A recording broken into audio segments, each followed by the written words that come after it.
दुर्योधन और श्री कृष्ण का विवाद, दुर्योधन का सभा त्याग, धृतराष्ट्र का गांधारी को बुलाना और उसका दुर्योधन को समझाना। वैशंपायन जी कहते हैं, राजन, ये अप्रिय बातें सुनकर राजा दुर्योधन ने श्री कृष्ण से कहा, केशव, आपको अच्छी तरह सोच समझकर बोलना चाहिए। आप तो पांडवों के प्रेम की दुहाई देकर उल्टी सीधी बातें कहते हुए विशेष रूप से मुझे ही दोषी ठहरा रहे हैं। सो क्या आप बलाबल का विचार करके ही सर्वदा मेरी निंदा किया करते हैं? मैं देखता हूँ आप विदुर जी, पिताजी, आचार्य जी और दादाजी अकेले मेरे ही ऊपर सारे दोष लाद रहे हैं। मैंने तो खूब विचार कर देख लिया, मुझे अपना कोई भी बड़े से बड़ा या छोटे से छोटा दोष दिखाई नहीं देता। पांडव लोग अपने ही शौक से जुआ खेलने में प्रवृत्त हुए थे। उसमें मामा शकुनी ने उनका राज्य जीत लिया, इसी से उन्हें वन में जाना पड़ा। बताइए, इसमें मेरा क्या अपराध था जो हमारे साथ वैर ठानकर वे विरोध कर रहे हैं? हम जानते हैं पांडवों में हमारा सामना करने की शक्ति नहीं है, फिर भी बड़े उत्साह के साथ वे हमारे प्रति शत्रुओं का सा बर्ताव क्यों कर रहे हैं? हम उनके भयानक कर्मों को देखकर या आप लोगों की भीषण बातों को सुनकर डरने वाले नहीं हैं। इस प्रकार तो हम इंद्र के सामने भी नहीं झुक सकते। कृष्ण, हमें तो ऐसा कोई भी क्षत्रिय दिखाई नहीं देता जो युद्ध में हमें जीतने की हिम्मत रखता हो। भीष्म, द्रोण, कृप और कर्ण को तो देवता लोग भी युद्ध में नहीं जीत सकते, पांडवों की तो बात ही क्या है।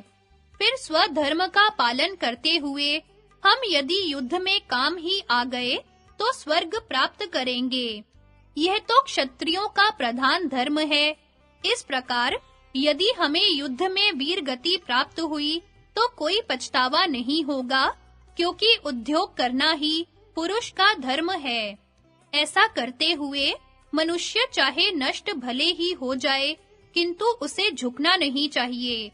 मुझ जैसा वीर पुरुष तो धर्म रक्षा के लिए केवल ब्राह्मणों को नमस्कार करता है और किसी को तो कुछ नहीं समझता। यह क्षत्रिय का धर्म है और यही मेरा मत है। पिताजी मुझे पहले जो राज्य का भाग दे चुके हैं, उसे मेरे जीवित रहते कोई ले नहीं सकता।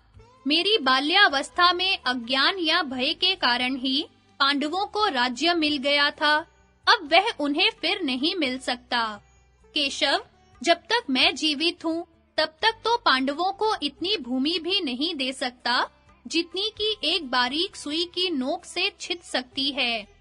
दुर्योधन की ये बातें सुनकर श्री कृष्ण की त्योरी चढ़ गई। फिर उन्होंने कुछ देर विचार कर कहा, दुर्योधन, यदि तुम्हें वीर शैया की इच्छा है, तो कुछ दिन अपने मंत्रियों के सहित धैर्य धारण करो। तुम्हें अवश्य वही मिलेगी और तुम्हारी यह कामना पूर्ण होगी। पर याद रखो, बड़ा भारी जनसंहार होगा और तुम जो ऐसा मानते हो कि पांडवों के साथ मेरा कोई दुर्व्यवहार नहीं हुआ, सो इस विषय में यहाँ जो राजा लोग उपस्थित हैं, वे ही विचार करें। देखो, पांडवों के वैभव से जल भुनकर तुमने और शकुनी ने ही तो जुआ खेलने की खोटी सलाह की थी। जुआ तो भले आदमियों की बुद्धि को भ्रष्ट करने वाला है ही। जो दुष्ट पुरुष इसमें प्रवृत्त होते हैं, उनमें कलह और कलेश की ही वृद्धि होती है। और तुमने द्रौपदी को सभा में बुलाकर खुल्लम खुल्ला जैसी अनुचित बातें कही थी, अपनी भाभी के साथ ऐसी कुचाल क्या कोई भी कर सकता है?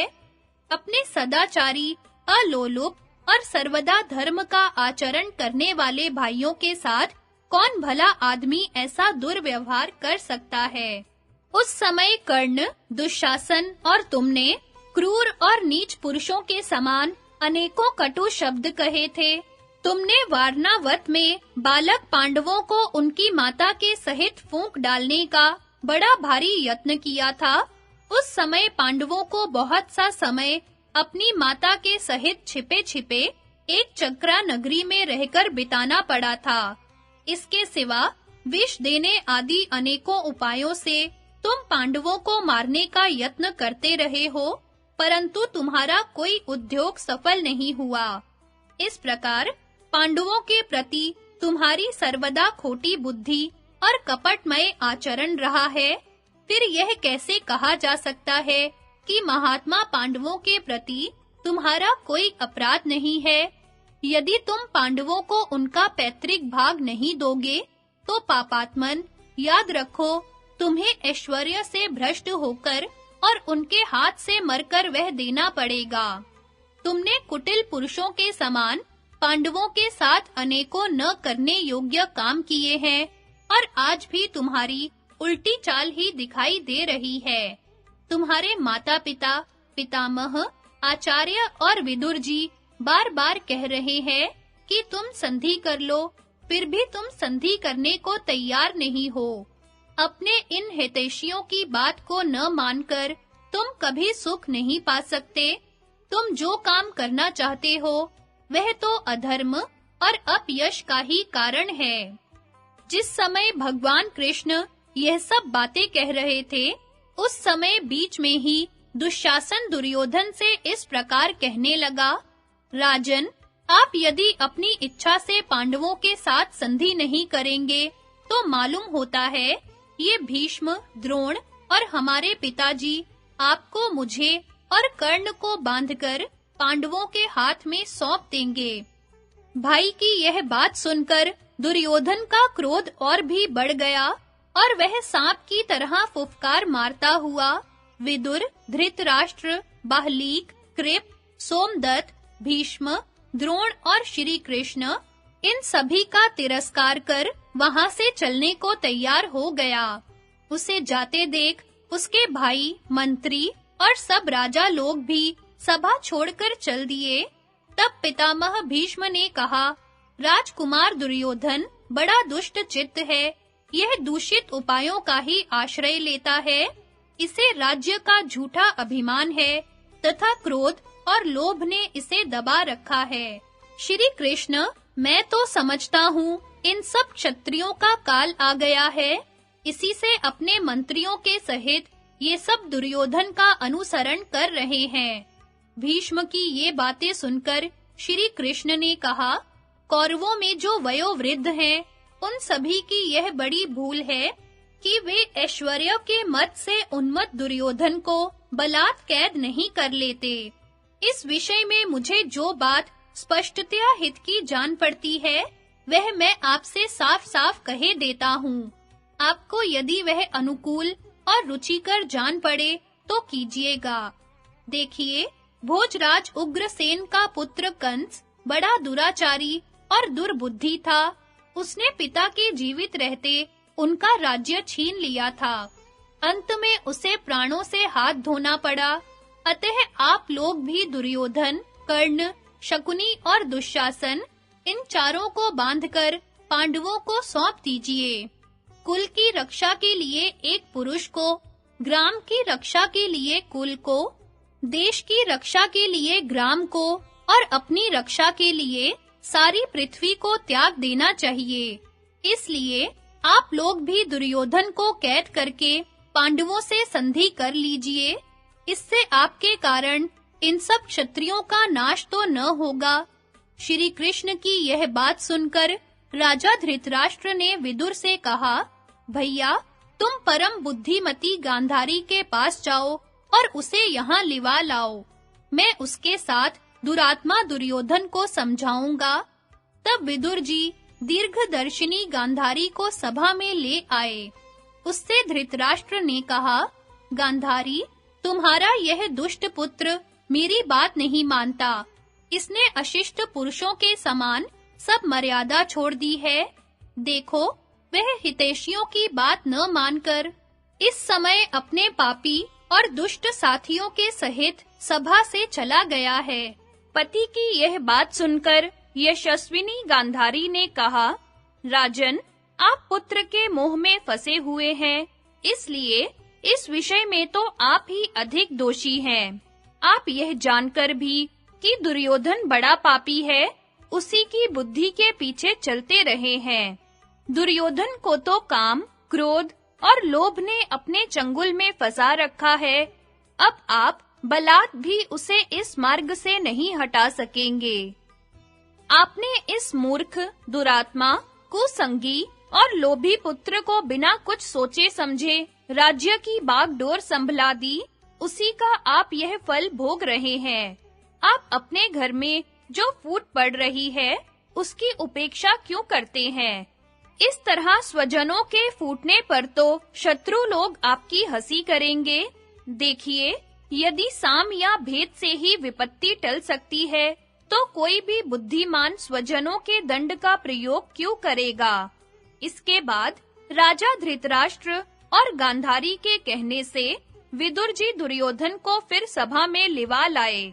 दुर्योधन की आंखें क्रोध से लाल हो रही थी और वह सर्प के समान फुफकारें सी भर रहा था। इस समय माता क्या कहती है, यह सुनने के लिए फिर राजसभा में आ गया।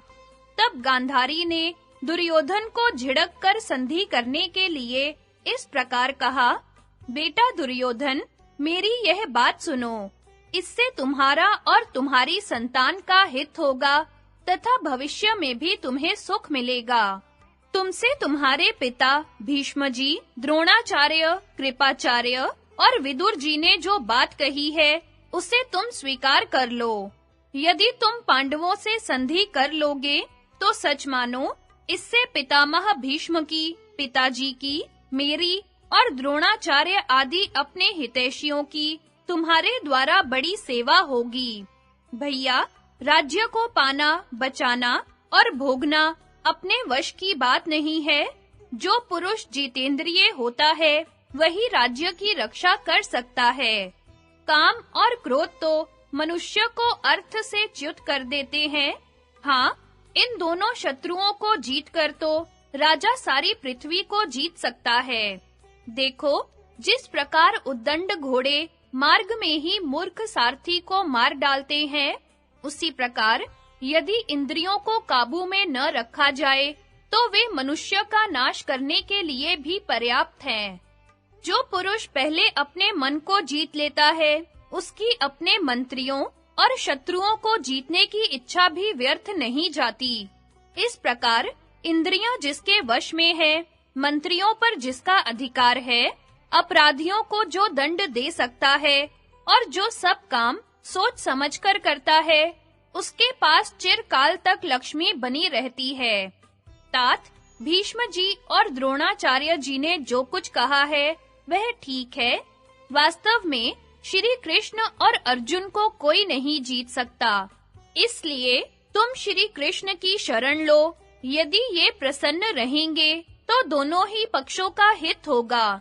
भैया, युद्ध करने में कल्याण नहीं है, उसमें धर्म और अर्थ ही नहीं है, तो सुख कहाँ से होगा? युद्ध में विजय मिल ही जाएगी, ऐसा भी नहीं कहा जा सकता। इसलिए तुम युद्ध में मन मत लगाओ। यदि तुम अपने मंत्रियों सहित राज्य भोगना चाहते हो, तो पांडवों का जो न्यायोचित भाग है, वह उन्हें दे दो। पांडवों को जो 13 वर्ष तक घर से बाहर रखा गया, यह भी बड़ा अपराध हुआ है। अब संधि करके तुम इसका मार्जन कर दो। तुम जो पांडवों का भाग भी हड़पना चाहते हो, वैसा करने की तुम्हारी शक्ति नहीं है, और ये कर्ण तथा दुशासन भी ऐसा नहीं कर सकेंगे। तुम्हारा जो ऐसा विचार है कि भीष्म, द्रोण और कृप आदि महारथी अपनी पूरी शक्ति से मेरी ओर से युद्ध करेंगे, यह भी संभव नहीं है, क्योंकि इन आत्मज्ञों की दृष्टि में तो तुम्हारा और पांडवों का समान स्थान है। इसलिए इनके लिए तुम दोनों का राज्य और प्रेम भी समान ही है, तथा धर्म को ये उससे अधिक मानते हैं। इस राज्य का अन्न खाने के कारण ये अपने प्राण भले ही त्याग दें, किंतु राजा युधिष्ठिर की ओर कभी टेढ़ी दृष्टि नहीं करेंगे। तात, संसार में लोभ करने से किसी को संपत्ति नहीं मिलती, अतः तुम लोभ छोड़ दो और पांडवों से संधि कर लो।